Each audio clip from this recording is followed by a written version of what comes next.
Bingo Blitz rules. If your bingo has ads in it, That's not a bingo. if it doesn't have the coolest tournaments, mini games, and the most breathtaking design, Nope, not a bingo. if your bingo moment makes you feel so excited that you just want to burst in joy and scream out loud, bingo! Sorry, so you're playing... Bingo Blitz? Now that's a bingo. Go for a world of excitement with Bingo Blitz, the #1 free bingo game. Download Bingo Blitz and play for free. Now that's a bingo. Streaming December 12th on Peacock. Paris Hilton and Nicole Richie are back That's hot. Loves it. for a show-stopping reunion that will prove putting on an opera is anything but simple. We're really good at this. One thing's for sure, they won't be upstaged. Good to have you back. Come on, we've got a show to do. Paris and Nicole, The Encore, a 3-part reunion special, streaming December 12th, only on Peacock. Let's hang out. Let's hang out. And let's talk about what Legend's about. Let's hang out. And let's listen to two lesbians shout. Let's hang out. Let's hang out. Hey everyone, and welcome back to Let's Hang Out, the podcast that is #blessed. I love just not knowing what you're going to say and just like waiting for it. I love it.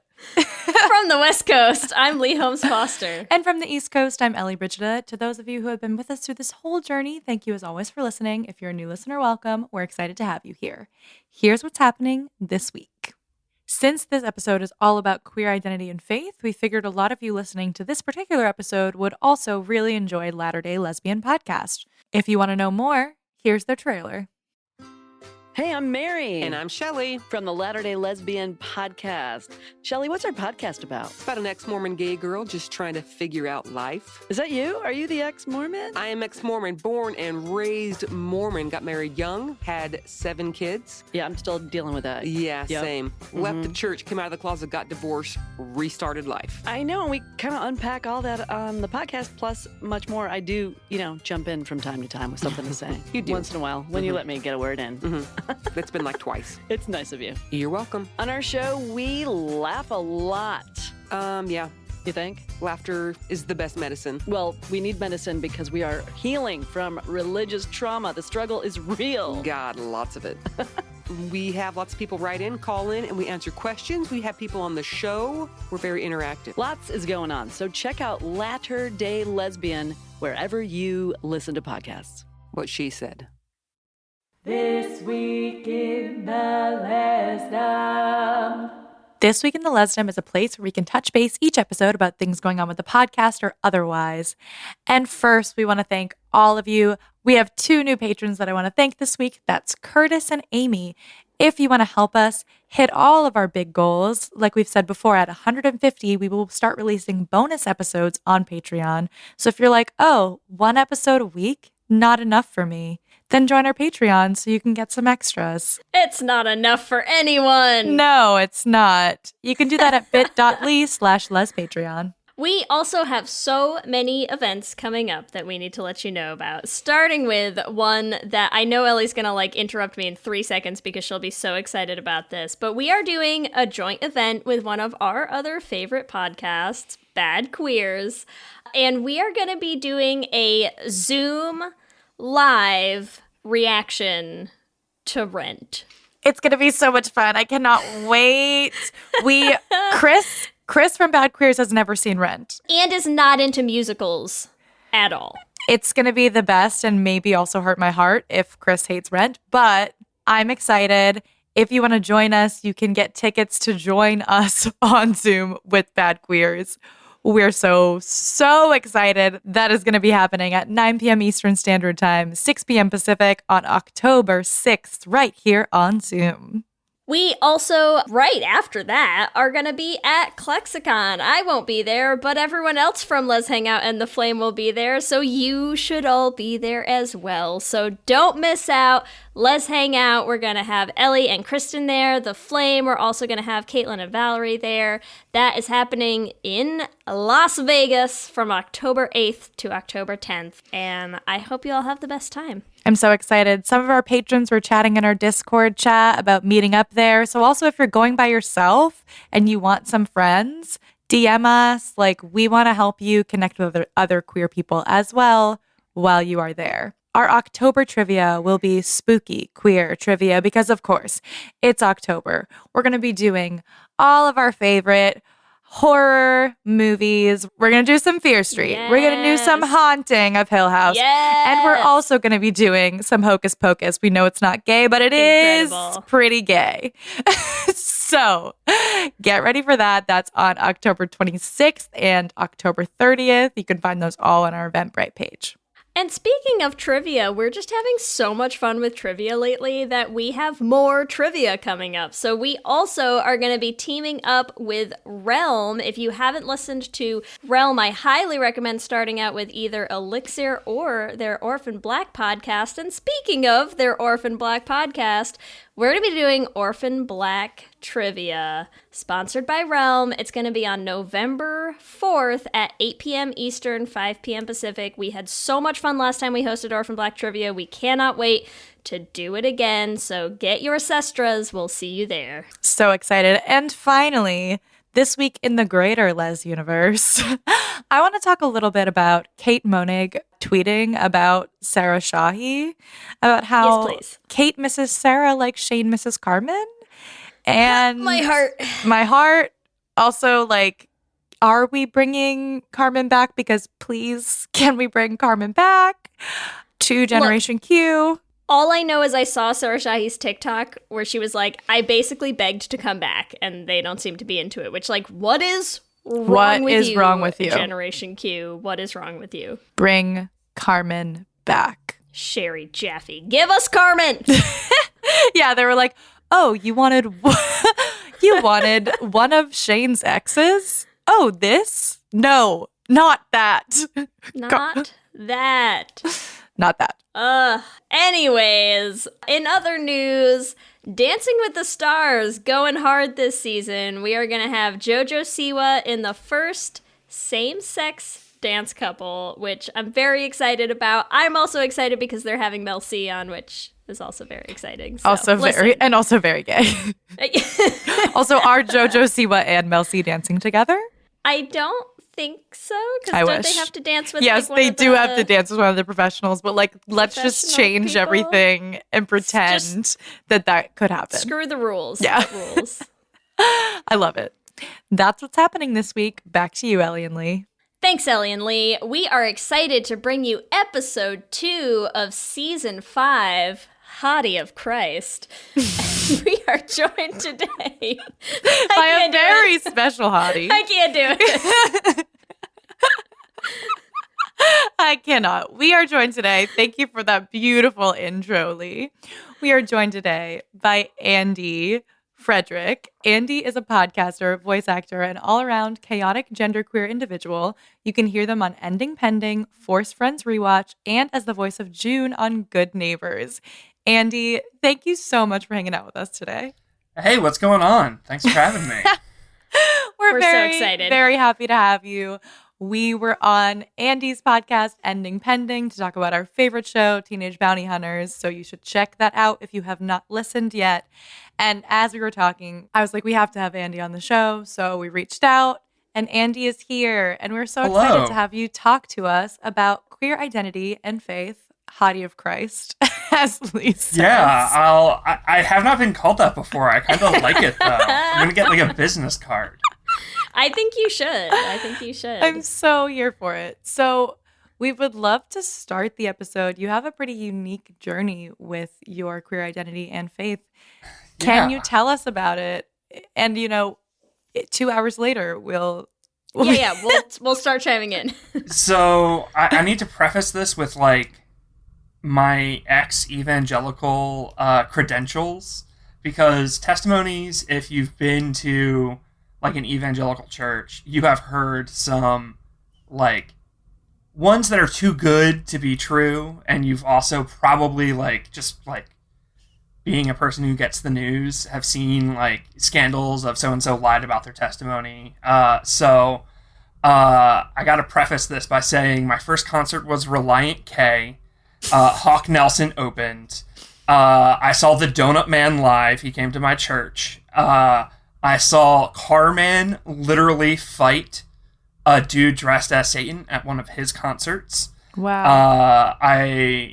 My first kiss with a man was in the Vine Center of Liberty University during Coffee House. I don't know if they still do Coffee House, but if you went to LU during the time when Humble Tip's LU Anthem was the school song, then you know what Coffee House is. Yeah, so that's Coffee House usually pretty queer for this, or no? Oh, no. That was like the most reps you could get. Not many things there were very queer. Same-sex attraction, like, activities was, like, as bad as getting an abortion with reprimands. So that's the school I went to. And you're still here with us to talk about your queer identity, and I'm very happy about that. So, like, yeah, grew up on VeggieTales. Like, I was in it. My grandfather was a pastor, my dad was a pastor, and then I was a pastor for a year while dating my current fiance, but in the closet. Wow. And where are you from? Like, where did you grow up? I grew up in Philadelphia. I'm currently in Maryland. But people like assume like the North or like a city like Philadelphia is going to be like way more open-minded and liberal. And on a macro scale, sure, but on a micro scale in these like super isolated communities like evangelicals, nah, it doesn't matter where you are. So, yeah, it's rough. Okay, so we got your cred, right? That's like establishing the evangelical street cred. Walk us through a little bit from there. Sure. I probably knew stuff was up with my gender identity well before attraction. I just, like, assumed I wasn't, like, really into girls. Like, Star Wars is super freaking cool and definitely has nothing to do with a young Harrison Ford or a shirtless Hayden Christensen. And so, I'm like, sure Star Wars awakened a lot of, young lesbians of that era as well. Oh, yeah. True. I'm just really into space and definitely nothing about, like, small gold medal bikini outfits. Not at all. Also, like, every lesbian I know wanted to be in, like, Padme's girl gang, too. Oh, because yeah. she had all the handmaidens who kicked ass. I feel like I know people will really shit on the, like, prequels or the 1, 2, 3, right? But the hotness of that cast was worth a watch. That's all I'm going to say. Ewan McGregor in the Geonosis Arena right after he defeats the Acolyte and his hair is like in his face and he looks up and he's sweaty. I could go on. Yeah. But yeah, so like I knew stuff was up with my gender. I didn't have language for it. I was super isolated and like I knew that it wouldn't fly. Like I knew what the rules were and like the gender binary is very serious in like those communities. And I also knew that like I was groomed for leadership. Like not necessarily in like a predatory sense, but I was a pastor's kid, second generation. Like I was at church like 4 days a week. So like I knew that if I messed up, it was a bigger deal than if, someone else did. And then maybe when I was like 17 or 18, I was like, I'm definitely into guys, and that's a problem. So then I ended up at Liberty. My parents said I could go out of state to a Christian school. If I could go to any school in state, but if I wanted to go out of state, it had to be a Christian school. And my older brother had gone to Liberty, and like I would visit the campus a bunch and hang out with friends I made on campus when I was visiting before, and like I just got into that culture. I was a prayer leader and then a spiritual life director, so that was like an RA, but like I enforced Bible rules instead of like dorm rules. So what were some of the rules you had to enforce? I mean, had to enforce or like were enforce. Supposed to enforce. Yeah, I was a cool SLD. R-rated movies were a no. For 18-year-olds. Like these are people who are older than 18 and you cannot watch an R-rated film. If you lived on the dorm, yeah, so like 25-year-olds. Like if you lived on a dorm, you could not watch an R-rated movie. Dress code was pretty strict, even for guys. Not as strict, obviously, but like room cleanliness standards, which wasn't really so much my area, but like the RAs had to enforce that kind of stuff. A lot of like sexual purity rules. So you couldn't kiss on campus. If like you committed an act of sexual immorality even off campus or like even during the summer, you would still get reps. Wait, so how would someone know you committed an act of sexual immorality over the summer? One, you feel super freaking guilty and confess. People would confess these things. Oh yeah. Guilt is a hammer. Someone tells on you. So someone tells on you. The person, like, is it a private act of sexual immorality? Like, how do people know? Like, if you tell your friend, like, you know, which is a pretty normal conversation to have with one of your friends about, like, your relationship and, like, what you're up to. Yeah. And then that person narcs on you. Or social media. So people would see it on social, like, oh, this person has a boyfriend. Or, like, you could have a boyfriend, but you'd be like, but I never kissed them. Yeah. So, like, you could lie about stuff, but, like, being in the presence of alcohol was a rep offense. So, like, if you're even just, like, there's alcohol in a background of a selfie you took at a party, that could get you in trouble, and you would get reps. Which, like, the higher reps came with monetary fines as well. Or you could be expelled and stuff like that. Or you could have to take, like, school-mandated therapy, which was my biggest fear. So I'm guessing you didn't have a lot of reps yourself. No, I never got a single rep. I had to go to multiple meetings with student leadership because I had some strong opinions about things and was not shy about them in OSL meetings, Office of Student Leadership meetings. So, like... What opinions? Liberty at my time, so I was there from 2010 to 2014. Jerry Jr. was just getting into the idea of politics, and he started inviting more and more speakers that I had like serious issue with how they were presenting the gospel and how they were teaching and the sort of jokes they were telling from the stage and the sort of like content that was happening at Convocation, which was like chapel 3 times a week, and everyone had to go. If you didn't go, you got reps. So like I would speak out about stuff like that, or I would speak out about like students getting in trouble for stuff that I didn't think was a big deal, or I was pretty vocally politically, so like Christianity should not be tied to the Republican Party, and I'm not comfortable with how that is happening on campus. So yeah, OSL really didn't like me, and like they tried to take my position away, and then my RAs fought about it. Was a whole thing, but okay, so you said that your first kiss was in the coffee house, right? With yeah, he was straight. So yeah, yeah. We know, like, that's universal. That is a universal truth. Yep. We understand that about college kissing. Yep. I'm curious. So since you said you never got any reps, like, we've talked a bit about, obviously, like, your faith, but how did you navigate your queer identity at Liberty? Probably for the first 3 years, I was doing my best to toe the line. Like, I told myself, like, this was a high school thing. I got it sorted. I can go to college. I can go to Liberty. And, like, I'm going to do everything right. And it's going to go away. By the end of junior year, I was like, this isn't going away. And I'm about to graduate. And, like, I'm going into seminary now. I got to figure this shit out.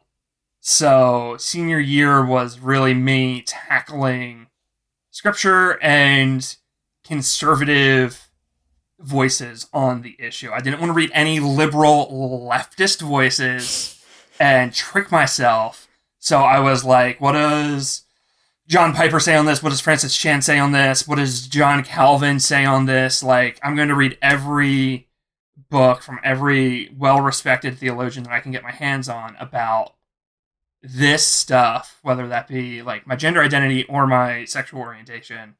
I'm going to like spend a year in deep study and prayer about it and try and figure out what I think. And what did you figure out? The church is kind of fucked. things are real bad. So where the House of Cards started falling apart, because I was, prior to that point, I think I had a more nuanced position than my peers for obvious reasons, but I was still drinking that Kool-Aid. And I, like, if you had asked me, I'd be like, yeah, the Bible says it's probably a sin, and I don't feel super great about that, but here's how I'm going to, like, soften that blow as much as possible, than me also feeling super guilty all the time. But then, like, the thing that started bringing that House of Cards down was looking at how the evangelical church treats women, and that being, like, everything is falling apart now because how the church treats women is absolute nonsense. And if that's nonsense, then all of a sudden the arguments about same-sex attraction, queerness, like, fall apart. And that was extremely eye-opening, and I did not expect it. It's that first crack in the wall, you know? I'm sorry, I'm curious because I'm not evangelical. I was raised Catholic. I actually, when you talk about guilt, I'm like, Catholics do it great. Yup. But like for everything. It's like an Italian mother type guilt. Do you know what I mean? It's like, it's not even necessarily like, I don't even know if I felt that much guilt about my same-sex attraction. It's like so many other things that you just like, there's like a dedication to family that's like very ingrained in that like Catholic culture. And that's just like from, even now, I'm like, I haven't seen my grandparents all summer and I'm like, you're a bad granddaughter. You need to go like drive to go see them. Like, because like, or like, this is going to sound so horrible. My grandfather is 92 years old. And for probably 16 years now, I would say, there have been times where I'm like, I can't spend time with my grandfather. And my mom will be like, you know, he could die tomorrow. And he's been alive for 16 years since then. And like, yes, it is true. He could die tomorrow, right? But there's just like, I don't know why I'm going on this tangent, but like the guilt. Yeah. The guilt is so real. Like the guilt trips that you get. So I'm curious, like, since your family was literally grooming you to be a pastor, like, what was that like for you of like the familial guilt on top of the like actual religious guilt as well? I feel like they're sort of intertwined. They are. I'm going to preface this by saying they would have very different answers to these perspectives and questions. And yeah, it was pretty brutal. My dad was pretty well known for his strong opinions on the queers, and if he could find a way to work it into a sermon, he would.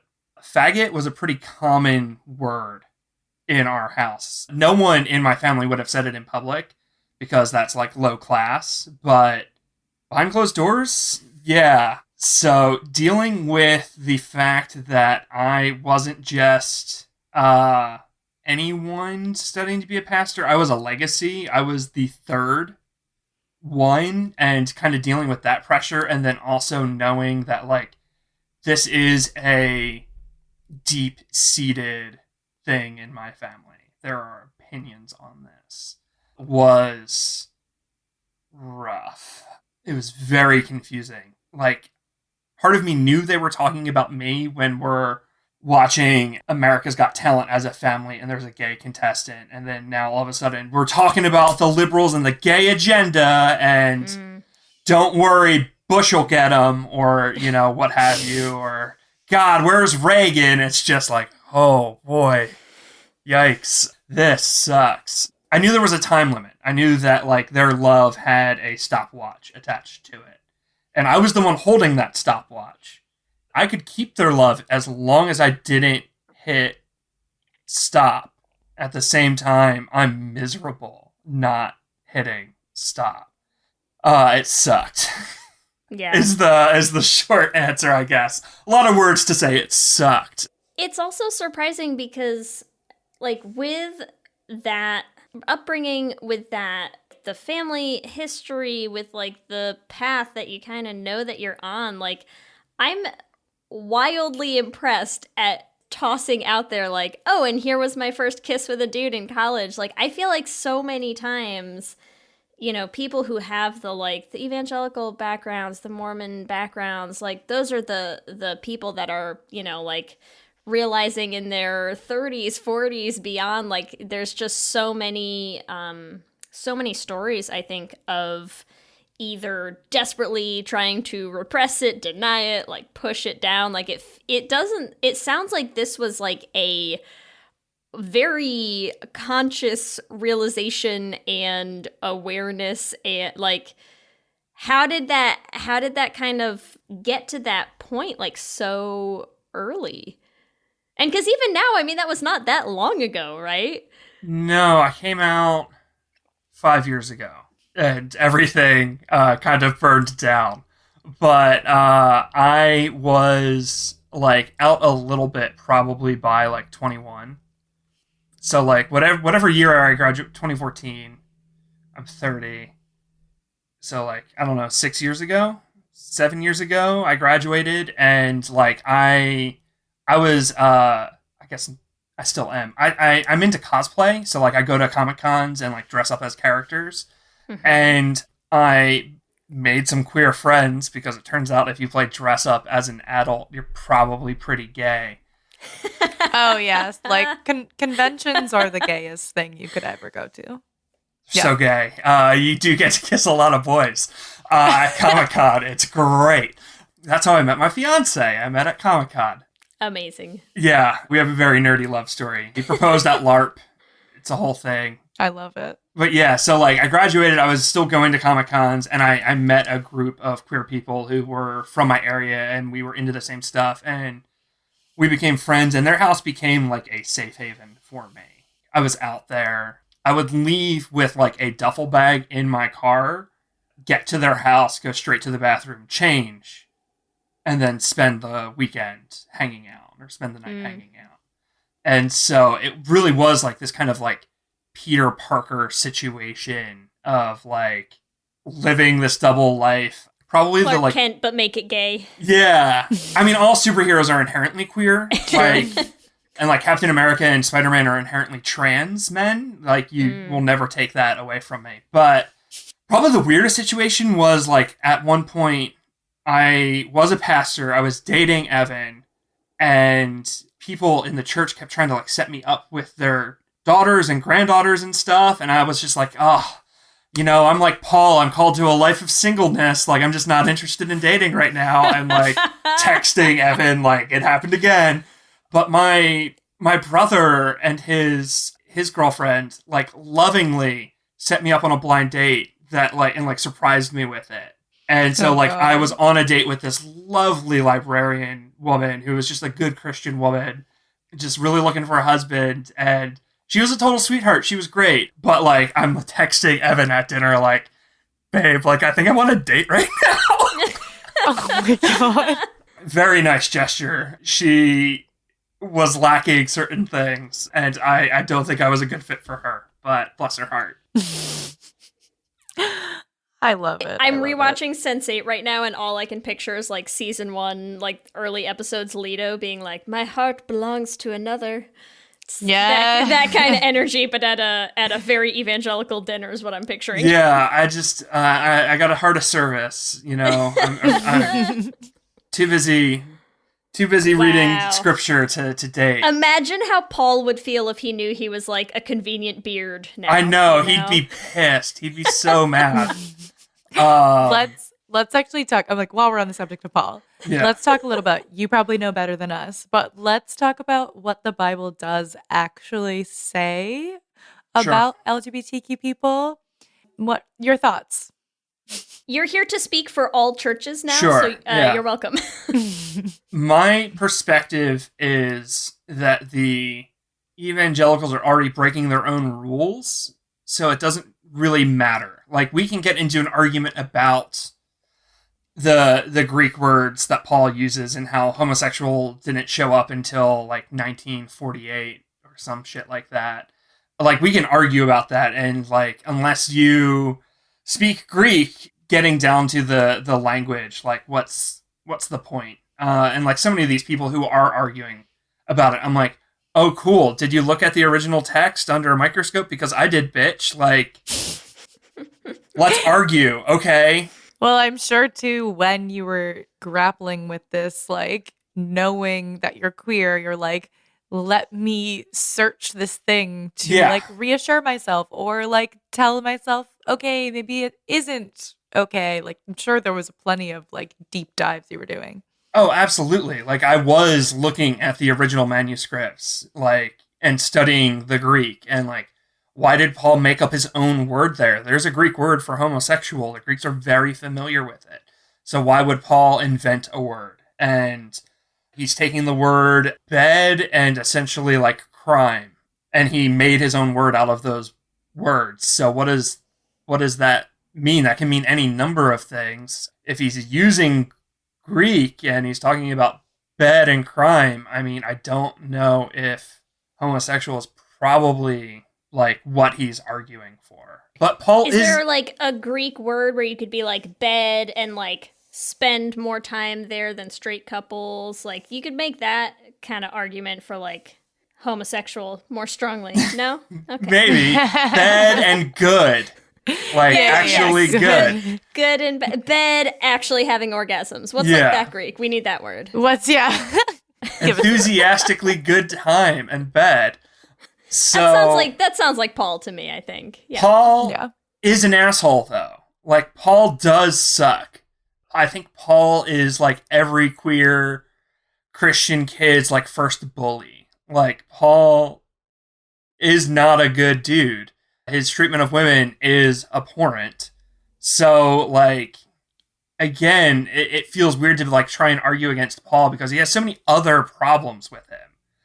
When I say, like, the evangelicals are already breaking their own rules, if you talk to, like, a modern evangelical theologian about, like, what rules are for the people of the time reading it and what rules are for the people of today. Because there are tons of rules that theologians will say, oh, well, like, Paul was speaking to a certain time and culture, and, you know, we need to appreciate that. You are allowed to wear jewelry, are allowed to get tattoos, depending on who you ask. Yeah, for some religions, some are not. Yeah.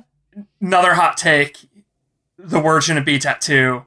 That's another podcast, but yeah. So, like, depending on who you talk to, they're like, and, like, that is a hot button topic of how do we decide which rules are for today and which were for those people. Most, I would say, sensible, that word's doing a lot of lifting, evangelicals would say if it's directly tied to a spiritual principle, like as the author is writing about it, then it's for us because it's a spiritual rule. If when the author is giving, like, the rule and it's not tied to a spiritual principle, like in the text, it's probably for the people of that day. Unless it's repeated in the Old and New Testament. So if it's in both, then it's an issue for today. What's an example of something that's in both that, like, feels like it is not sensible?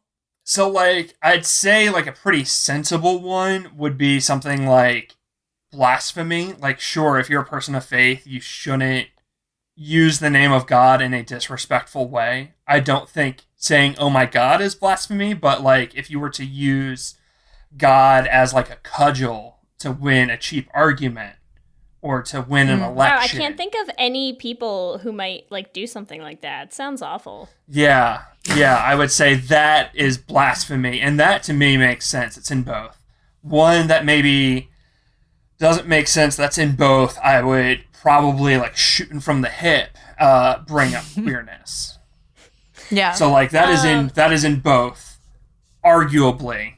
I really enjoy the whole, like, it's this, you can't accept this unless, but if he said it this way, but what he really means, I like when you need it's like, you need a dungeon master's guide to, like, interpret the rules from the Bible that you want to follow or not. It's like, well, Paul said this, but if you roll a d20 and you roll a 10 or below, he didn't actually mean that. What he meant is gay people are going to hell. And you're like, wait a minute, this seems convenient, people. That's all I can say. This episode is sponsored by BetterHelp. And as we head into Thanksgiving time, I want to start by thanking my wife, Kelsey, who has not only listened to just about every episode of this podcast for 8 seasons now, but who also is the only reason I'm able to make time to record it every week. She takes the kids, gets them dinner, and gets them ready for bed, just so that Ellie and I can come on and yell about gay things into each other's faces for an hour. So here's a reminder to send some thanks to the people you're grateful for in your life, including yourself. I've been in therapy for a long time now, and one thing that's so important about therapy is how it teaches you to be more intentional. And being intentional about gratitude and how to show that to the people you appreciate is just one of the many benefits that I've gotten from therapy over the years. If you've been thinking of starting therapy, consider giving BetterHelp a try. I know how hard it can be to find time for regular therapy, and BetterHelp is designed to be flexible and convenient for your schedule. You can fill out a brief questionnaire to get matched with a licensed therapist, and you can switch therapists at any time for no additional charge. If you want to start being more intentional about gratitude in your life, visit betterhelp.com/letshangout today to get 10% off your first month. That's BetterHelp, HELP.com/letshangout. Let's hang out.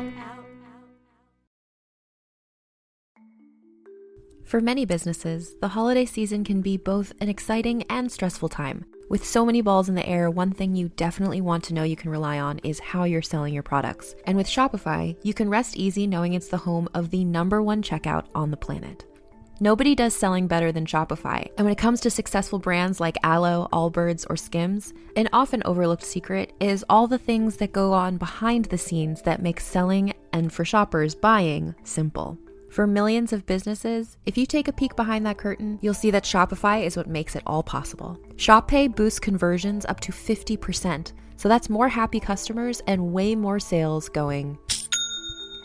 It's true all the time, but especially this time of year, your commerce platform better be ready to sell wherever your customers are scrolling or strolling, on the web, in your store, in their feed, and everywhere in between.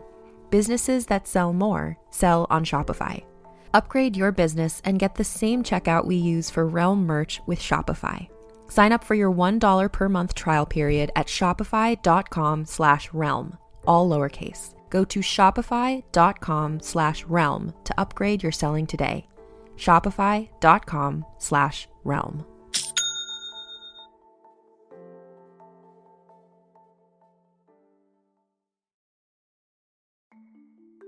For many businesses, the holiday season can be both an exciting and stressful time. With so many balls in the air, one thing you definitely want to know you can rely on is how you're selling your products. And with Shopify, you can rest easy knowing it's the home of the #1 checkout on the planet.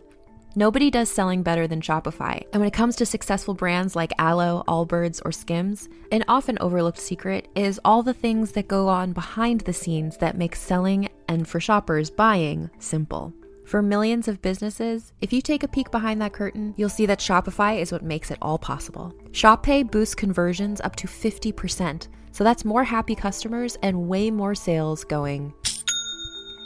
It's true all the time, but especially this time of year, your commerce platform better be ready to sell wherever your customers are scrolling or strolling, on the web, in your store, in their feed, and everywhere in between.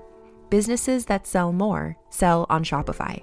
Upgrade your business and get the same checkout we use for Realm merch with Shopify. Sign up for your $1 per month trial period at shopify.com/realm, all lowercase. Go to shopify.com/realm to upgrade your selling today. Shopify.com/realm.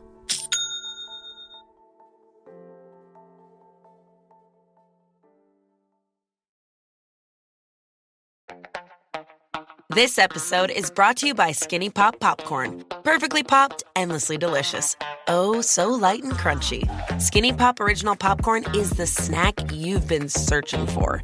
Made with just 3 simple ingredients: popcorn kernels, sunflower oil, and salt. Snacking never felt or tasted so good. Perfectly popped, endlessly delicious. Give yourself permission to snack and pick up Skinny Pop Original Popcorn today. So a prime example of me looking at this thought process and examining it is the case for women in leadership. Being at Liberty and in the pastoral, I was a biblical studies major with a minor in Old Testament and then a separate minor in New Testament. So like all the Bible courses that I could get my hands on, I was taking. Every girl in the women's studies program or in the psych program wanted to marry a biblical studies guy because they wanted to be in church leadership but weren't allowed to. So they're like, oh, but if I become a pastor's wife, then I can still teach Bible study and lead certain ministries that are only aimed at children and women. So I don't know how to capture for our listeners just Ellie and I sitting here shaking our heads because like, it's so it's the same in Catholicism, except like literally priests don't even get married. So there's like there's no room for women at all except if you're a nun, right? Like, and that's not even like that's not really I would not consider nuns to be leadership positions. It's very similar. Most nuns in the Catholic Church are teachers in Catholic schools. They're not like a leader in the church. It's bonkers. So examining that, the verses that say women can't be leaders come directly after verses that say they're not allowed to speak at all in church or have any authority over a man. And so I'm sitting here and trying to be like, well, these verses are literally right next to each other. And we're following the one standard and saying women can't be leaders. They can't be pastors. They can't be elders. We're ignoring the thing that comes right before it because they're allowed to be on the worship team. They're allowed to give announcements. They're allowed to sing the songs. Like, they're allowed to do everything else but lead. But the verse right before this is saying that they can't speak at all in the church. Continuing on, they're not permitted to have authority over a man? Like, what the fuck? Like, that's fucking bonkers. Like, everything else is crazy, but that's nuts. Like, my boss at work is a woman, and she's an amazing boss. And, like, she's awesome. Like, should I quit that job? Like, because... I guess you're supposed to, right? If you're gonna like, what does that mean? And I'm like, so-and-so over there is, like, in the military, and she's a lieutenant, like, but no one's freaking out, and, like, she has men under her, and, like, what is happening? And, like, Joyce in the choir is the head of the choir. Like, she can tell the other men, like, so we're not following that rule either. And, like, again, directly before, and Paul ties them both to the Garden of Eden, which, so he's tying it into the Old Testament as well, all, like, 4 of those rules. And we're only following the one that gives men the power and, like, doesn't break it up. So, like, looking at that, and that is, it's in one of the Timothys, first or second. It's been a long time since I've looked at my Bible. But it's similar in Romans, which is where the gay cudgel verse is, that there's stuff all around that verse that, like, we ignore. Mm-hmm. And so if the deck is stacked against large groups of people, and, like, while I'm studying this, I'm also, like, learning more about my school, and, like, Liberty didn't allow interracial dating until, like, 2008 or something. Like, insane. Frighteningly recent. In the mid-aughts is when they allowed interracial dating. So I'm like, Jesus Christ, like, all of this is, like, the racial implications with evangelicism are, it's an upsetting history.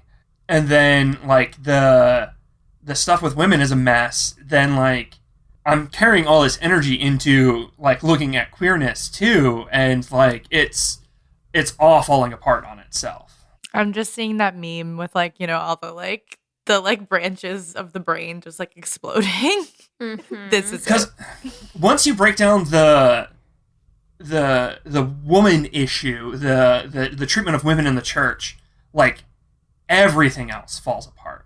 I truly believe that like patriarchal sexism is why Christians hate gay people to begin with, but then like it's all right there. Trans people. No, let's be fair. They have hatred to go around on that one. That was the last straw for me. So this kind of all falls apart at Liberty, and my thought is, I'm gonna fix it all. Like, I'm the protagonist. Like third generation pastor, secret gay queer. Like, I'm gonna go into the church and I'm gonna love everyone so hard, and I'm gonna do such a good job, and I'm going to like slowly advocate for small change, and I'm just going to do the best ever, and everything's going to change, and everything's going to be great, and like I'm the new Martin Luther, and I was not. I did serve faithfully for a year. I loved my church. I loved being a pastor. I did think that I was like doing good work. Like I was proud of the job I was doing. During that time, I did fall in love with a guy and have a boyfriend, which complicated everything. It was remarkably stressful and traumatizing. I was drinking like 12 cups of coffee a day, 14 cups of coffee a day. Like I was not sleeping at all. I don't want to say I was an alcoholic because I don't think I was, but I definitely did not have the healthiest relationship with alcohol. Mm-hmm. And I was slowly realizing that, like, this is too big. Like, I cannot fix this. And the 2016 election was right around the corner. And people who... So, like, evangelicals don't walk up to you and say, like, I hate gay people. Like, fuck these gays. Like, they don't do that. They're not, like, cartoons. They will say, like, it's pretty concerning, the sort of stuff that they're putting on the media. And, that, who was a gay person in 2015? Jesus. I don't know. Ryan Seacrest? Yeah. Ellen? Yeah, Ryan Seacrest is still not gay. Really? Yes. He's straight. Okay, good for him. Okay. Wait, who is it who does the interview though? Britney Spears. Britney like reacts to him. Yeah, she's like, wait, about what? a girl, and you can just see her be like, what? Like having that exact same reaction in the middle of an interview with him, and like desperately trying to pass it off as like, what? This totally. She's like, I literally information thought that you I were knew. gay. Yeah. But yes, Ryan Seacrest is not gay, but that is cracking me up. Yeah, they probably wouldn't know that though. They'll be like, "There's Ryan Seacrest on TV." Like, I'm concerned. Or Ellen, Glee. Glee is on. Oh yes, yeah. They're, I just don't think they should have the sort of lifestyles depicted in media aimed at children. Or they'll say like, that candidate, they're a real leftist. I heard they went to their son's gay wedding. Can you believe it? Or, they're trying to close down our cake shops. And, they'll dog whistle it. They'll code it. They're not going to come out and say they hate gay people. And, they'll say stuff like, look, I don't know why they need to shove it down our faces. I just have a disagreement with them. It's just a disagreement. We can agree to disagree. And, like, what does that fucking mean? What does that mean? It's a disagreement. Like, they just love the sinner and hate the sin, Andy. Come on. I know. Yeah. So it's stuff like that was happening occasionally when I was in this pastoral position. And I felt like I didn't need to lie very much, if at all. I was really trying as hard as I could to walk a tightrope and feel like I wasn't lying to people about this. I wasn't telling them about Evan, but I wasn't going out of my way to say things dishonest as a teacher. So when those dog whistles kind of did come up, I would artfully dodge them and tell people, I think you just really need to, pray that God will help you love people you find difficult to love. Which is great advice coming from a pastor. Do I now, 5 years later, feel a fuck ton of guilt about stuff I did as a pastor? Yes, I do. It is very difficult to look back at, but I did my best. Have you considered being Catholic? Because no guilt there. No guilt. That'd be great. The guilt is completely gone. You'll never have it again. If I can bring Evan along as like my monk assistant, maybe. No. Oh my God. I'm like, speaking of faith in general, like, so I grew up in the Catholic Church and I went to Catholic elementary school. I sang in church. I actually still sing in church because they pay me to do it. So I will take your money. And I've been in a church now after coming out and heard sermons that were talking about gay marriage while I'm this super gay person sitting here singing like a freaking angel for you all. But that's before that, when I was dating my first serious girlfriend, there was a moment where she was like, does it ever because she's Presbyterian, I think, and they made this huge thing where gay marriage was okay in part of the church. It's there's many. It was a big split. Yeah. There's a huge split, right? But split. her church was on the side of yes, gay marriage. So we were talking about it, and she's like, I feel really grateful that my church has come through with this. Blah blah blah. Does it ever make you upset that you can't get married in the church? And I was like, why? Because you're not Catholic?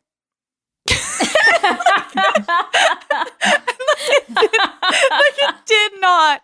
I don't know why. It did not. Ellie's trying to get her to convert on the spot. It's fine. It did not Just cross my casual. mind. But I'm like, That's you can't. amazing. You can't. You can't get married in the Catholic Church. You're gay, Ellie.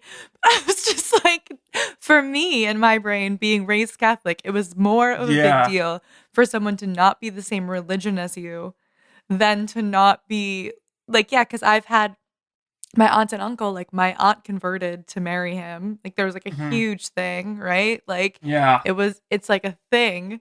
But yeah, so you don't want to join the Catholic Church, but no, I'm good. I literally was oh yeah, we totally could have you converted. What? That makes no sense.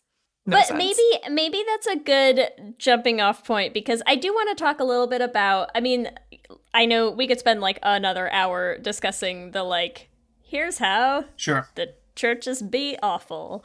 I'm curious to hear, because I know Ellie, I know you grew up Catholic like I did. Andy, we've heard an awful lot about your background. I'm curious where did your journey get to in terms of where you are now? With your faith, because I Ellie, I know you too, you're saying, I still go to church and I sing there and all this stuff, but obviously don't feel like you are signing up for the Catholic Church lifestyle. So I'm curious, where did it, where's the here and now of it, So the straw that broke the camel's back was the bathroom bills of 2015. I was in a private meeting with just the elders, which is the pastors. And the stuff I heard that night talking about the bathroom bills, I realized I was in danger. I was these people who I thought were my family would hurt me if they knew. So I immediately got a job at Starbucks, put in my 2 weeks and left. And my plan was to still figure out how to be a pastor, but be queer and be open. And I thought Starbucks was just kind of a treadmill. And I ended up staying at Starbucks for a very long time. I'm not there anymore, thank the Lord. Where I am now is complicated. Probably right when I came out, I'd say my faith was stronger than it had ever been. I felt like it was me and Jesus against the world, and JC's got my back. And that slowly got beat out of me as more people found out why I really left. And the harassment started, and things with my family drastically went south. And yeah, probably within a year, I was comfortable saying, like, I was not a Christian anymore. I would say I'm still not a Christian. There is a big UU church near us. That's the Unitarian Universalists. And they're pretty freaking cool. They're like super into social justice and racial justice, women's rights and queer rights. And they have teachers from like all walks of faith sermons because they think there's like wisdom in everything. And you can just kind of like take what you need and what works for you and move on. And I've like gone a few times, and it's kind of like visiting a friend's house for dinner where like maybe they eat at like a really different time than you do, and their mom made something that you've never tried before. And so like it's familiar. You're using, plates, knives, and forks, and you're sitting around the table with a family, but you don't really know these people other than your friend. And like, the food tastes different. It's kind of like that. And I don't know if I've quite connected to anything again.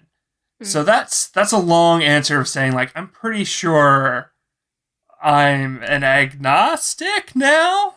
Being an atheist feels so prideful to say for certainty that you don't believe. And that's a joke. I love all my atheist friends. Yeah, I feel like I'm so shell-shocked from leaving that, like, I don't have any certainty anymore. Like, I thought I had everything figured out. I could have told you, like, how old the Earth was.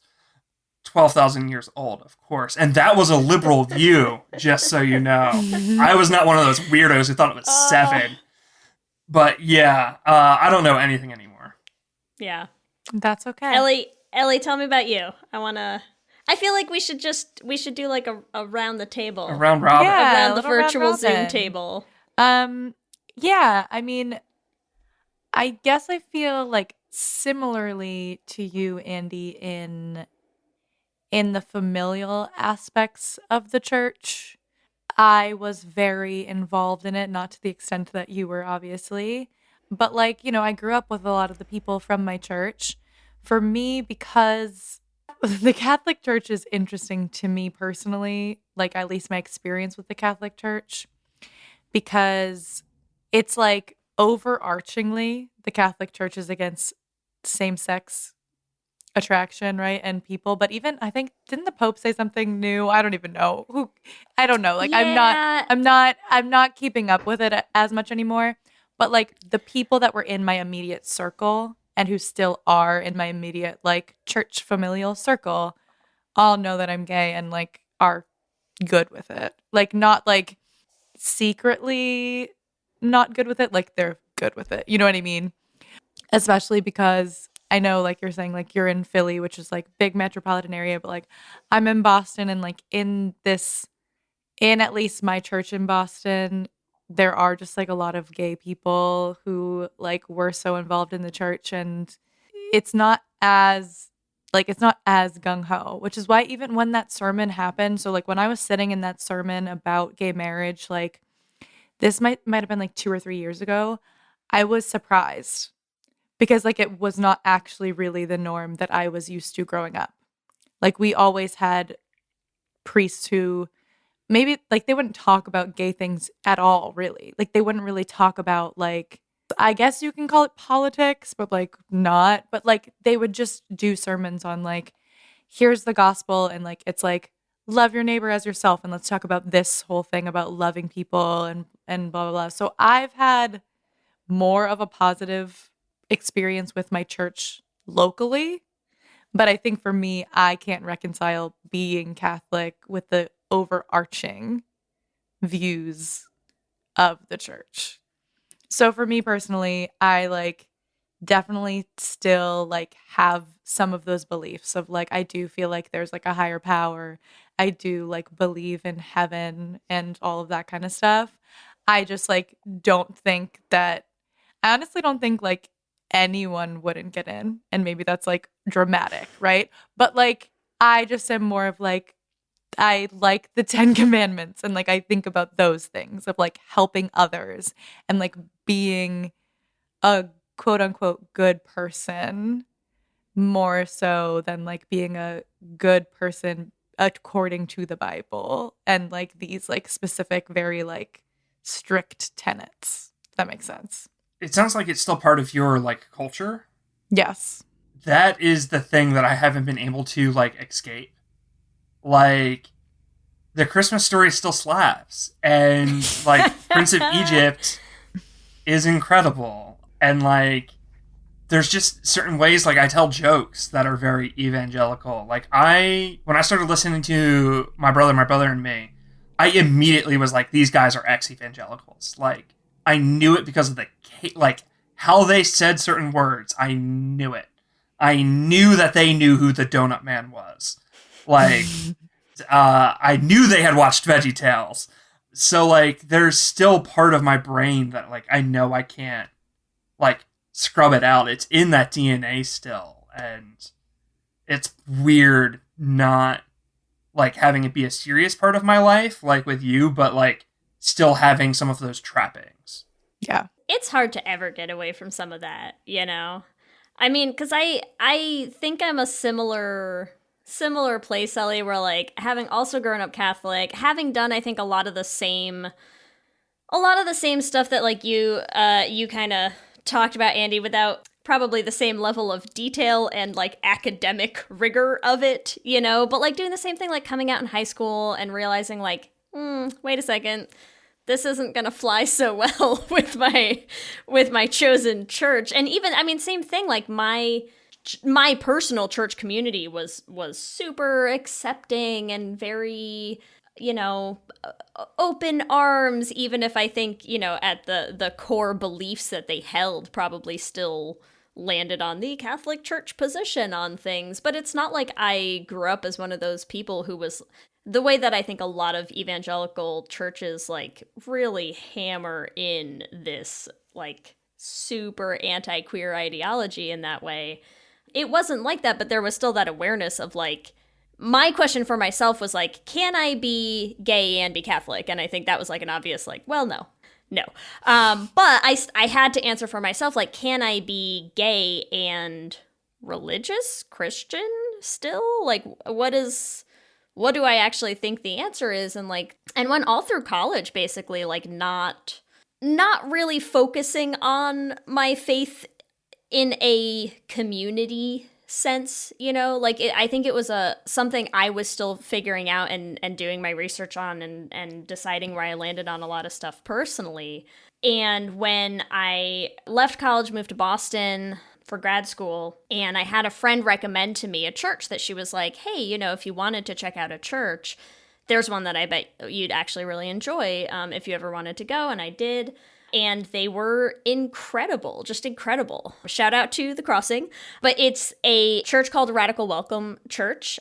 The church itself, like the community and usually the leadership of it, it was an Episcopalian church, but it wasn't one of their like standard services. It was like a Thursday night service. And it was just a ton of like very, very like queer heavy congregation, trans heavy congregation, previously very conservative, like a lot of like previously evangelical, previously Catholic congregation. And that was like the whole concept of it was just like everybody is welcome here. Like wherever you are on your journey with yourself, with your God, with Christ, with like you are welcome here. Like this is what church is meant to be, and you are welcome in this church. And it was wonderful. It just was like a wonderful community. It was an amazing thing to just like see all of these like wildly different backgrounds that people had, and to realize that like that could be like that could still be something that was real and important in my life in like an actual tangible way. And then what I think is really funny, especially for me, and especially in, I think, a lot of the spaces that, like, Ellie and I tend to navigate in now as queer people, is that there's so many ways in which I feel like like gayer I get, the more queer I get. And strangely also for me, the further I got into my PhD in chemistry and like the more that I've ever learned about science, I think the more religious I've gotten in a lot of ways, which are like the two things that I feel like are not super common. You don't usually hear a lot of people be like, as I get gayer and learn more about science, I just really find God in those things, you know? But those are where, like, to me, those are the places where I, as like growing into, you know, my current self, like those are the places where I've found God. And that works for me, you know? So I don't, like, since we moved out to California, I have not gone to a church. I haven't really even seriously looked for one that hard. I think there was something that was really hard about leaving the community that we had in Boston for me. And so it's just kind of still stayed like a little, this is my personal thing. But I also feel like I have a much different understanding of like where I stand on it now. I'm very curiously, now that you have children, what are your plans? Oh, that's such a good for, question. Like your children in religion? That's a great question that I do not know the answer to yet. It hasn't super come up because my kids are still very young. And my guess is I will probably just try to explain to them as best I can some of the, like, I mean, obviously some of it you'll have to explain, like, what is a church and what do people go to church for and what does this mean, you know? But you're not going to take them to church. I mean, we could. I'm not against taking them to church. Like, if I found a church that I liked, or if I ever wanted to go for like a Christmas service or, you know, like something, I think probably I would more strongly care about trying to explain some of the wonder that I find in the world that helps me understand God, because that is how I tend to understand God these days. And that I would like them to understand, you know, because I think that's the thing that always bothers me when I listen to, you know, especially, I mean, listen, when you work in like scientific worlds and circles and academic scientific worlds and circles and all that stuff, that like, that's a very common sentiment of people saying like, well, I believe in science and therefore I don't believe in God. And I'm like, that's cool. Science doesn't understand an awful lot of things that we know are true. We just know they are, you know? And so I think that like that is the concept that I'd like to make sure they understand as they get older, is like, you can know an awful lot of things and still not have almost any of the answers, you know? And to me, that's cool and beautiful. I think that's a really cool, awesome thing to understand. But I don't know where that's gonna leave them or anything yet. So we'll find out, Ellie. We'll see. I'm just curious. I'm just curious. No, and I've thought about it so many times, honestly, because you know, it hasn't really come up in like a concrete way. But like, you know, we've done Christmas. And, you know, like, you get into some of those, like, you're, like, skirting the edges of it. I mean, like, our oldest is 3 right now. So, you know, stuff just sort of glides by still unnoticed. Yeah. But you're going to get into, like, you know, oh, we have books that talk about, like, baby Jesus. And, oh, look, baby Jesus was born, and there's a star, and you're kind of, like, you're just glancing off of it, and I'm like, one of these years we're gonna, you don't think she's ever gonna be like, who's here. Jesus? Right, exactly. Like, something's gonna come up at some point. It just hasn't yet, so I'll let you know how that goes. No, well, I just think about that. I do not have children, obviously. I mean, I don't know if you know that, Andy, but I don't have children. But it's like, I think about it, I think still from a guilt perspective, my mother will freak out if my children are not baptized. Like, freak out. So I know she's assuming that my kids will be baptized. And I don't know if I also am. Yeah. Or if I'm just assuming that because I know she'll freak out and I'm like, fuck it, let's just put them in the water. Just like John the Baptist. Fuck it, get in the water. Yeah. Just dunk them. Just throw them in. But it's, yeah, I don't know. So it's very interesting, like, as a queer person who's, like, grown up in faith and had different discoveries of, like, okay, then what do I want the next generation of things below me, whatever those things are, to be raised as. You can come baptize my kids, Ellie. How's that? Yeah, I'll let you do it. Okay. You could do whatever you want with your kids. I'm just thinking about my imaginary children and their little white robes. And I'm like, I don't know. But I'm like, sorry, going on a tangent, but I'm like, my father like had us baptized, and I'm pretty sure like he does not believe any of it at all. He just was like, yeah, of course. Yeah. Like, if that's it's what you do want. when you're Catholic. Yeah, like if that's yeah. So there's a lot of things. We could talk forever. Are there any other things you want to talk about in terms of queer identity and faith for our listeners? Maybe some of our listeners who might be struggling with queer identity and faith before we go into our Q&A. So the question that gave me the courage to walk away from it, because I had this deep-seated fear and shame of, if I leave my faith behind, then everything they said about me is true. And like, what is there on the other side of not being a believer anymore? And can I still be good without that? That was kind of the question, was who can I be outside of my faith? And can I still be a good person outside of it? And looking at the cross and being told that there wasn't room for me at it, then, the core of Christianity is this idea that Jesus took on everyone's sins, everyone's mistakes, and he was so perfect that when he died for a crime he didn't commit, it washed it all clean.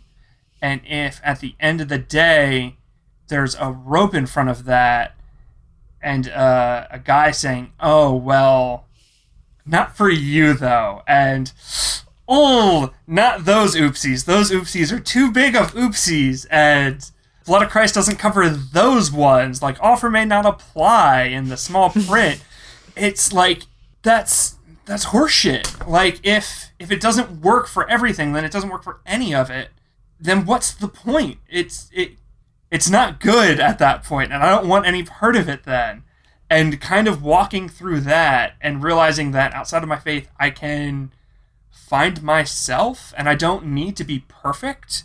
I don't need to follow all of the rules. I can just be good. When I stopped looking for perfection and stopped trying to fit a mold that, honey, I was never going to fit, then I could just worry about being myself and being a good version of myself, and a version of myself that made me happy and made the people around me happy that I cared about. And it was worth it. Like, at the end of the day, like, a whole lot of stuff happened, and it was very difficult to leave, but I wouldn't give it up for anything. I'm so much happier now. And it's not even just that it's horse shit too. I think the thing that always brings me so much joy now when I look at, like, the super conservative, hardcore, evangelical, like, part of our country and all of this stuff, is it brings me so much joy to know that, like, I won't say all, but I will say I think a lot of the most Christ-like people I know in my life are queer people, and that I think just brings me such a little feeling of joy, of like, it's just, God's gay, God's trans, like I fully believe that. Like, if you look at Christian doctrine and then you look at a queer person's understanding of what it means to be trans, God is trans. Like, God is 3 in 1. God is a spirit without a body. Yeah. Who I self-identifies as different things based on the message that they're trying to deliver. So God will identify as the lily of the valley or the bright and morning sun. Makes no difference what you say. I'm going to get on my knees. It's a whole VBS. But God will say, like, I am, or I am the beginning and the end, or I am the Father. God is not literally a father. God is not literally male. God doesn't have a body. God is a spirit who's outside of time and space and is omnipresent and God is not a father. God doesn't have a dick. Like, but God identifies. But most confusingly for transphobes, they think so but he uses male pronouns. Yeah, because God is self-identifying and as respects God's gender identity when he uses male pronouns. Listen. God is fluid, y'all. That's what we're saying. And then, I mean, Christ was a spirit as well before taking on flesh. So, like, God chose to identify, like, Jesus chose to identify as a man because that was the way he wanted to interact with the earthly world when he came on Christmas. So, like, Jesus could have been a woman if he wanted to, but the context that he would have interacted with society would have been drastically different, and the message he was bringing, he chose to interact as a guy. And God, like, Jesus is in heaven now, and, like, doesn't have a body again, and still identifies as Jesus. Like, he also isn't literally God's son. The father-son motif means something in the context of that day that they were trying to get us to understand about their relationship. So, like, yeah. Blown. So beautiful. Yeah, when Jesus says, I am the bread, he's not literally bread, but when Jesus is saying, I am the son of God, he's not literally the son of God. God didn't, like, bang wife God and, like, make God Jesus. Like, when no, a this daddy is all... God and a mommy God really love each other. So, like, yeah, like, faith is inherently queer, and I think when you talk about, like, the way Jesus interacted with society, and, like, he chose the misfits, he chose the least of these, and the way he was able to, like, bring aspects of people out of themselves, like, Simon the Zealot was a terrorist, and he became an apostle, and, like, Peter was, like, a lowly fisherman and an old guy, and he became an apostle, and, like, John was super young and handsome and, like, constantly wrote about how hot Jesus was, and Jesus chose him to be an apostle. Like, Jesus was able to bring these aspects of people out. Yeah. And that is very queer, I think. I'm like, That's what wait, I love, is this a should have been gay episode? Honestly, we should totally. I have been thinking that this whole time, Ellie, is like we should have been gay the Bible. I wanted to do Jesus Christ Superstar. If you had asked me to do a should have been gay, it would have been Jesus Christ Superstar. Oh my God, I'm here for it. But I love what you're saying, next Andy, because I think it's true. The people and the communities that I know that love the most radically, which to me is like the core, like, of that Christian embodiment are queer communities. Like, they're queer people. That's who loves radically these days. It is not your hardcore evangelicals. That's all I'm gonna say, okay? And that always brings me joy to think about. When you have people out here, like, slamming their little Bibles around, I'm like, if only you were as good a Christian as, like, almost every queer person that I could think of, regardless of, like, how they identify religiously. I just think in terms of that, like, in terms people of who love radically. Yeah.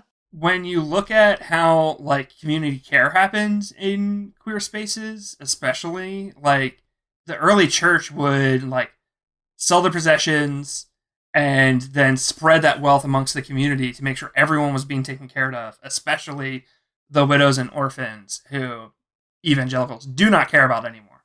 But then you look at queer spaces and they're like, this is my gender reassignment surgery GoFundMe, or I'm a young queer person, I just got kicked out of my house, or, like, I need to make rent, and, like, you're on Twitter and you see it and you see the outpouring of love and support from people who don't know each other. I'm just like, damn, this is what the church should be. This is remarkably selfless behavior, and the churches are country clubs now. Like, there's no community organization unless it's to spread hate. It sucks. Agreed. I'm like, there's nothing else to say except agreed. We'll leave it there. Leave it there. All right, I think it is time. It's time for our Q and Gay. Are we ready? I'm so ready. Q and Gay. All right, our first question on our Q and Gay. Do you strongly identify with your faith? A, yes. B, no. Or C, I used to. Oh, I think C, I used to. I don't think I strongly identify with it anymore. even if I can still go into pastor mode and talk beyond any time limit I'm given. We didn't give you one, so you're great. Yeah, there's you're no doing limit perfect. on this. There's no limit. Question 2. How was your experience as a member of the LGBTQ community within your faith? A, positive, B, meh, or C, traumatizing? C, traumatizing. I was diagnosed with PTSD last year, and I've been seeing a therapist working through it. We're really coming after you with these questions. I'm so sorry. No, it's okay. I think it's really important to talk about. But, like I said, I wouldn't trade coming out for anything. So. Agreed. Wouldn't we all? Life is so much better on the other side. Really Cannot is. imagine so going much better. back. Really is. All right, question number 3. Who's your favorite gay couple in the Bible? A, Naomi and Ruth, or B, David and Jonathan? And I only have those 2. You can tell me if there's other gay couples that I missed. So, it's tough. Naomi and Ruth with the cleaving is very good. And David and Jonathan with I'll never know a love of a woman that compares to the love I had for Jonathan is also very good. But the extremely homoerotic 2001 version of Jesus Christ Superstar is my favorite gay couple. Okay. Between Judas and Jesus and Mary Magdalene. It's very good. Adding it. Okay, question 4. How important is going to an LGBTQ affirming church to you? A, very important. B, not important. Or C, I don't care at all. I'm an atheist. Or agnostic. Can I give a long answer? Sure. Yeah. You can tell me no. You're not on Twitter. You can expand. Okay, so something that you both touched on is the dichotomy between what church leadership believes and what a congregation believes. And with Catholicism, I truly believe that the church is not queer affirming, but many, many Catholics are. And like, they just don't care. They don't have an opinion. Maybe that's not affirming exactly, but it's better than... We should say, though, in America specifically, because that's not true of Catholics everywhere. No. With evangelicals, I am finding out that many pastors are getting closer to where I'm at, but they are terrified of their congregations. Wait, they're all getting gay married too? That sounds They're not awesome. getting gay married, but they are starting to realize that, like, the argument doesn't hold up. Yeah. And they're realizing that, like, they have a financial incentive, which I understand, of we can't come out with this, that we think we were wrong, and, like, maintain any sort of authority, 1. And 2, our congregations aren't there yet. And if we come out, we will lose our jobs. And I know how scary it is to realize that if you come out, you're going to lose your job. I understand. And I have had pastors reach out to me to, like, confess this and, like, essentially, like, looking for absolution, and I don't have it for them. I'm like, hey, yeah, sucks. Maybe you should have thought of that before you built this community and empire of hate. Like, that's rough, buddy. Good luck with that. I'm sorry the face-eating chimp is going to eat your face. Yeah. Yep. But that idea of how important is it to go to a queer-affirming and LGBTQ-affirming faith, I think more average, ordinary pastors are coming to that realization every day. And I do think they're kind of fucked in that they don't know what to do now. The thing I keep telling them when they come to me and asking me what they should do is I tell them, invite queer people into the conversation with you about a solution. Like, I can't give you a solution for your church. I don't know your church. But there are probably queer people at it or who used to attend it, and you should be bringing them into the room to have these conversations. But I would say, for the queer people out there, it is, like, we're dying, and that's not good. And, like, while people drag their feet, coming to a realization, people are getting hurt and families are breaking. So to the queer people, I say, like, don't wait for slow change. Like, get out. Like, it's not your responsibility to fix the broken church that you grew up in or that you're at.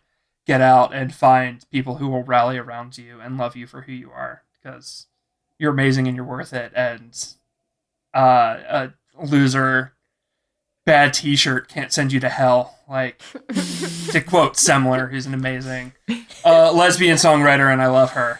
I love it. Great long answer. Yeah, sorry. No, it's good. Pastor. It's good. All right, we're going to go for our final question. What is your favorite depiction of LGBTQ Christians in the media? A, Teenage Bounty Hunters, which we talked to you about on Ending Pending. B, But I'm a Cheerleader. C, The Wilds. Or D, Generation Q. I don't know any of them but Teenage Bounty Hunters. So you haven't seen But I'm a Cheerleader? No. You gotta watch it. Okay, I'll Listen, check it out. if you don't trust us just based on our Teenage Bounty Hunters recommendation now, it's a classic. It's a classic.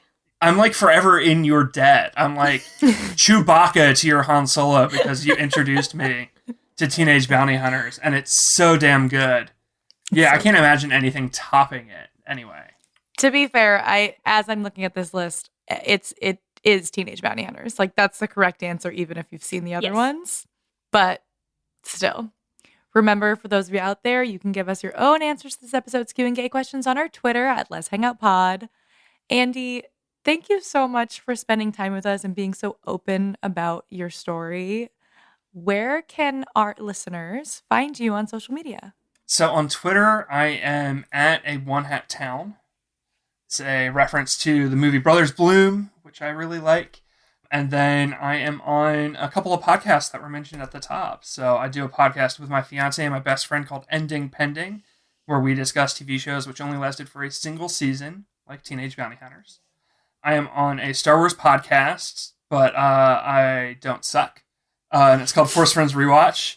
And we look at Star Wars TV shows, and, I think nerd communities are not very welcoming to queer people, and I loved Star Wars, and I wanted to make a space for queer people who also like Star Wars. So I started that show, and then I'm a voice actor on Good Neighbors. It's a Monster of the Week podcast, and I play a queer kind of warlock character who has a lot of religious trauma, and amazing.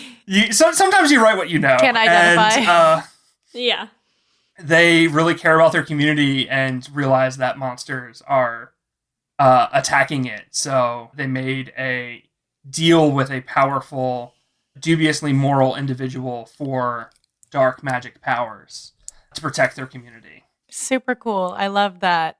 And very exciting, Andy, you're going to be doing an Instagram story takeover this week. So anyone, if you have questions for Andy, I'm sure there's plenty of people out there who can really relate to your story and would love to talk to you. So you can talk to them on our Instagram story sometime this week. Stay tuned.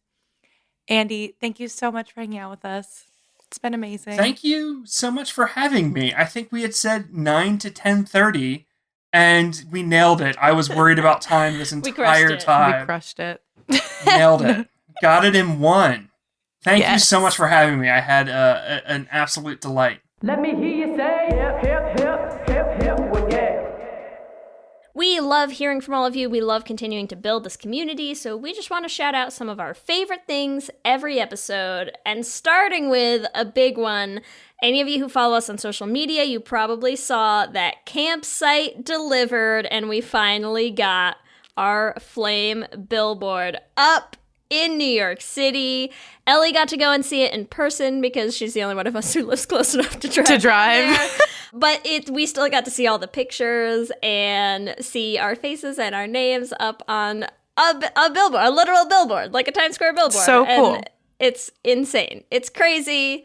And we're so happy. We love everybody who made this possible. So we want to say a huge thank you again to all of the patrons of The Flame, everybody who donated to the Pink Start, everybody who has listened and supported us. It's great. It was great. It was really great. Big things are happening. Thank you so much. What a crazy day too for me. Like, I was literally just by myself in Times Square. I asked this random guy who was selling things on the street I was like, can you take pictures of me? And he's like, oh, that's you. I was like, yes, it's me.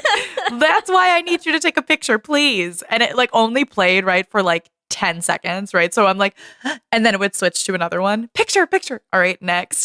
So it was a time. We had planned on doing it all four of us together, and it was just me, so that was cool. Yeah, when we went with all four of us, we had a photographer on standby. Yeah, we had a photographer. We were way more prepared. But, you know, we still got it. Things happen. Also, I'm going to shout out another friend of the pod, Gina, who reached out to us on Instagram and said they're telling everyone they know about our Should Have Been Gay episodes because they're too accurate, and we agree. They are very accurate. So thank you, Gina. And when we responded, Gina said that we made their week. So you made our week by reaching out to us, Gina, and we wanted to shout you out. We also want to shout out everybody who came to Motherland Fort Salem Trivia. Listen. For the 100 or 120 or so of you who managed to snag tickets, we had a good old time with Lynn Renee and Taylor Hickson, who are both absolute joys. They are so delightful. We had such a good time. They are just the best. Just the best. And they shared so many stories, little behind the scene things of like filming and their experience on set, and answered all sorts of questions. And we had a great time. We hope everyone else had a great time. It seemed like everyone was having fun. And we love doing trivia. That's all. We have fun. It's fun. Everyone was so respectful, too. It's always nice when you have like a really nice group of people there who are appreciative of all the work that we put into doing these things and just like easygoing and fun to hang out with. So thank you all for being a really wonderful trivia goers as well. We want to shout out, as always, our Lesbian Jesus patrons, Mark Foster, Jess Klaus, Tanya Ferguson, Jacqueline Rose Nishino, Sarah and Julia, Carrie Ann Lawrence, Danny Gunlock Tamora, Brittany Ray, Alana Rosen, Lizette Stye, Stacy, Adi Benitez, and Fiona W. And our King Princess patrons, Amy and Ellen, Leah Henley, Liz Chen, and Julia Gonzalez. Thank you all so much. We could really not do all of the incredible things that we do without you. We love you endlessly. Remember, you can also find us on all of the social medias. We are on Instagram, Facebook, and Twitter at Let's Hang Out Pod. Or you can email us at letshangoutpod@gmail.com. You can check out our website at letshangoutpod.com. Whatever app you use for podcasts, make sure you subscribe so you'll be the first to know when new episodes drop. And make sure that you're also subscribed to the Flames feed on any podcasting app if you especially haven't caught up. And if you haven't seen on Spotify, all of the songs from The Flame, our full album, is on Spotify now. Very exciting. We also have some videos up on our YouTube channel, so make sure you subscribe at youtube.com/letshangoutpod to catch them. If you want to help support the podcast, the first way that you can do it, it is easy, it is free. You can leave us a rating or a review on Apple Podcasts. It's easy and it helps new people find the podcast. If you want to support us, you can support us on Patreon as well at bit.ly/lespatreon. We are in the middle of our Season 5 Patreon campaign. If we get 40 more patrons, we will start releasing bonus episodes. You can do that at bit.ly/lespatreon for as low as $5. You get great perks like ad-free episodes, patron-only watch parties, our Discord chat, which we love hanging out in, and downloads of all of our Les Essentials MP3s. You can also help support the Flames Patreon. You can find that at bit.ly/theflamepatreon. This is going to help us make more musicals, which we know everybody wants, and do cool things like get billboards in Times Square and help with all the stuff that we have going on trying to get the Flame onto a stage. So again, that's at bit.ly/theflamepatreon. If you want to get some Les Hangout and the Flame merch, you can do that at bit.ly/lesshop. We have all kinds of tees, totes, tanks. You can get a little coffee mug. It is the perfect time to get a little hot cider in your mugs at bit.ly/lesshop. If you want to follow us individually, you can find me on Instagram, Twitter, and TikTok at LSH Foster. And you can find me at Ellie Brigida on Instagram, Twitter, and TikTok. With that, I'm Ellie. And I'm Lee. And let's hang out again soon. Let's hang out.